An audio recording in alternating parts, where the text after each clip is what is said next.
Elon Musk का internet Pakistan में जब से ये खबर आई है, पाकिस्तानी काफ़ी ज़्यादा एक्साइटेड हो गए हैं। और क्यों ना हो, हम सब ने ही इंटरनेट के डार्क डेज जो देखे हैं। जदीद टेक्नोलॉजी और तेज़ रफ्तार इंटरनेट का दावा करने वाली एलॉन मस्क की इस कंपनी के चर्चे तो बहुत हैं, लेकिन जो इंटरनेट हम इस्तेमाल कर रहे हैं ये उससे किस तरह मुख्तलिफ होगा। स्टारलिंक स्पेसएक्स की एक सैटेलाइट इंटरनेट सर्विस है जिसका मकसद दुनिया के तेज रफ्तार और काबिल भरोसा इंटरनेट जो है उसको फराहम करना है, खासतौर पे ऐसे इलाकों में जहाँ पे इंटरनेट दस्तयाब ना हो। जैसे पाकिस्तान में बलूचिस्तान है और कुछ ऐसे इलाके हैं जहाँ पे प्रॉपर इंटरनेट नहीं पहुँच पाता, केबल के जरिए इंटरनेट या टेलीफोन के जरिए इंटरनेट या वायरलेस के जरिए इंटरनेट नहीं पहुँच पाता, वहाँ तक इंटरनेट की फराहमी करना। अगर हम कंपैरिजन करें तो इंटरनेट का जो इंहिसार है वो आजकल सिर्फ और सिर्फ केबल पे है, या आप देखें जो मोस्टली मोबाइल नेटवर्क के थ्रू ही है, वो भी वायरलेस है। केबलें बहुत सारी महंगी पड़ती हैं, केबल्स का जो इंटरनेट है वो बहुत महंगा पड़ता है कंपैरेटिवली। अगर स्टारलिंक की बात करें तो वो थोड़ा सस्ता होता है, क्योंकि दूर दराज इलाकों में केबल बिछाना और फिर यहाँ पे सर्विसेज देना बहुत चैलेंजेबल था। तो इस वजह से ये चीज़ इन्वेंट की गई और चीज़ को लॉन्च किया गया।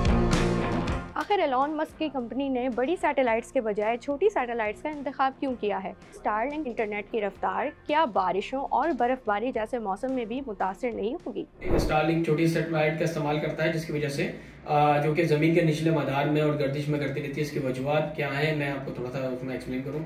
सबसे पहले तो ये कि ये यूज़र फ्रेंडली होता है बहुत ज़्यादा, कि इसका जो डिप्लॉयमेंट होती है बहुत आसान होती है, कोई भी कर सकता है।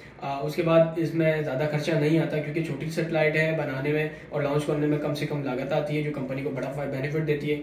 और ज़्यादा तादाद में सैटेलाइट छोड़ी जा सकती हैं जो कि ज़मीन के हिस्से को पूरा कवर कर लेती हैं। अच्छा, सबसे अच्छी बात इसमें लेटेंसी की प्रॉब्लम नहीं होती, जो कि बड़ी सैटेलाइट में और दूसरी सैटेलाइट में इशू आता है, क्योंकि जो दूसरी सैटेलाइट होती है वो ज़मीन से 36,000 किलोमीटर के अराउंड होती हैं, उनके ऑर्बिट में होती हैं। बट क्योंकि छोटी सैटेलाइट ये सिर्फ 550 किलोमीटर या 1200 किलोमीटर की दरमियान दूरी पर होता है, कम फासले की वजह से इसकी डेटा की जो लेटेंसी की इशू जो स्पेशली सैटेलाइट के साथ हो रही होती है वो कम हो जाती है। और जहाँ तेज़ रफ्तार इंटरनेट मिल रहा होता है वो क्योंकि जब हम कोई भी डेटा रिक्वेस्ट करते हैं तो वायरलेस के थ्रू वो डायरेक्टली स्पेशली सैटेलाइट पे नहीं जाता, और बल्कि स्टारलिंक की सैटेलाइट पे जाता है, और उससे हमें अच्छा डेटा मिलता है। बारिशों के दरमियान या बादलों के दरमियान और दीगर अवामी मसाइल में सैटेलाइट में इंटरनेट में कुछ असर पड़ सकता है, लेकिन खास तौर पर बारिश या बर्फबारी के दरमियान शदीद जब बारिश होती है स्पेशली, तब इंटरनेट की सिग्नल की रफ्तार जो कम हो सकती है। स्टारलिंक ने इस मसले को हल करने के लिए बेहतर एंटीनास वगैरह खुद दिए हुए हैं, और क्योंकि दिए हुए तो उसकी पोजीशन पे काम कर रहे थे। वो एक एप्लीकेशन आती है मोबाइल में, और उसके हिसाब से वो पोजीशन बता रहा होता है कि जिस सैटेलाइट से कवरेज अच्छी मिल रही होती है उस तरफ हमको एंटीना को मूव कर देना होता है। इंटरनेट के मसाइल से दो चार रहने वाले पाकिस्तानी फ्रीलांसर्स स्टारलिंक का पाकिस्तान में रजिस्टर होना अपने लिए खुशाइन तस्वुर करते हैं। तो आपके ख्याल में पाकिस्तान में स्टारलिंक का आना कैसा है? हमें कमेंट सेक्शन में ज़रूर बताएं।